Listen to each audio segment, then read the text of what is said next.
আজ গণেশ চতুর্থী 2024। কলকাতার বেহালায় Shri Ganesh tours and ট্রাভেলসের অফিসে ছোট্ট করে একটু পুজোর আয়োজন করেছি। ভগবানের অপরূপ মূর্তিকে ফুল দিয়ে নিজে হাতে আমি সাজিয়েছি। ভগবানের কাছে প্রার্থনা করেছি তিলোত্তমা যেন বিচার পায়। তিলোত্তমাকে যেভাবে পৃথিবী থেকে চলে যেতে হয়েছে তা সমগ্র সুস্থ মানসিকতার মানুষকে স্তম্ভিত করে দিয়েছে। এ অপমান সমগ্র নারী জাতির। যে নারীরা নিজ স্বার্থে তিলোত্তমা যাতে সঠিক বিচার না পায় তার জন্য কর্ম করছে, ভগবান যেন তাদের সদ্বুদ্ধি দেন ও পাপ করা থেকে বিরত রাখেন। না হলে এই পাপের ফল এই জীবনেই তাদের পেয়ে যেতে হবে। ভগবান যেন এই সকল অসৎ স্বার্থপর নারীদের সদ্বুদ্ধি দেন। ওম গাং গণেশায়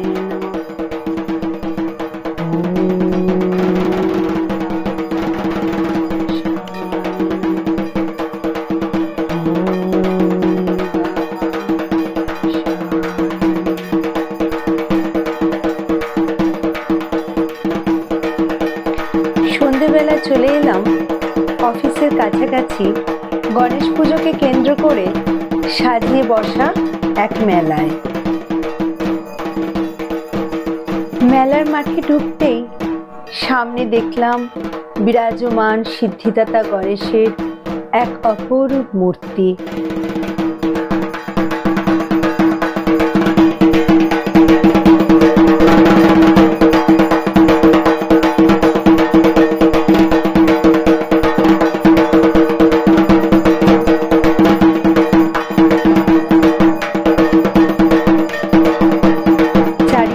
বিভিন্ন স্টল, খাবার দাবার, গয়নাকাটি, সংসারের প্রয়োজনীয় জিনিস, বাচ্চাদের বিভিন্ন রাইড, খেলনা ইত্যাদি বিভিন্ন পসরা সাজিয়ে বসেছে দোকানিরা।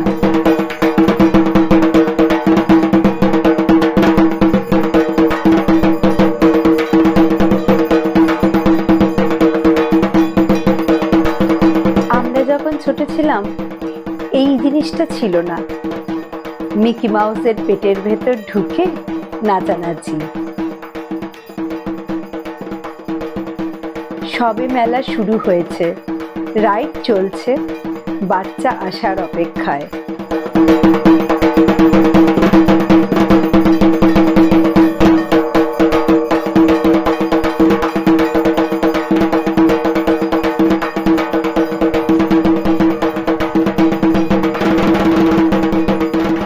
আমিও ক্ষণিকের জন্য ছোট হয়ে দাঁড়িয়ে গেছি এই রাইডটা কতক্ষণে হাওয়া ভরে এর সম্পূর্ণ রূপ নেয় তা দেখার জন্যে।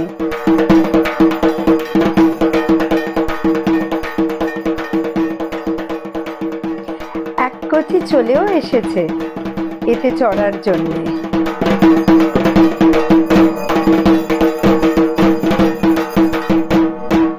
দোকানিরা ব্যস্ত তাদের স্টল সাজাতে।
ফিরে চললাম বাড়ির দিকে।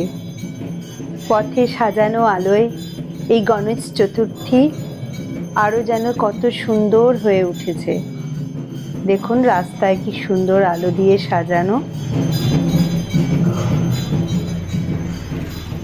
এই সুন্দরের মতো করে ভগবান যেন প্রতিটি মানুষের মন সুন্দর করে গড়ে তোলেন। তিলোত্তমা যেন বিচার পায় ঠাকুর, তিলোত্তমা যেন বিচার পায়।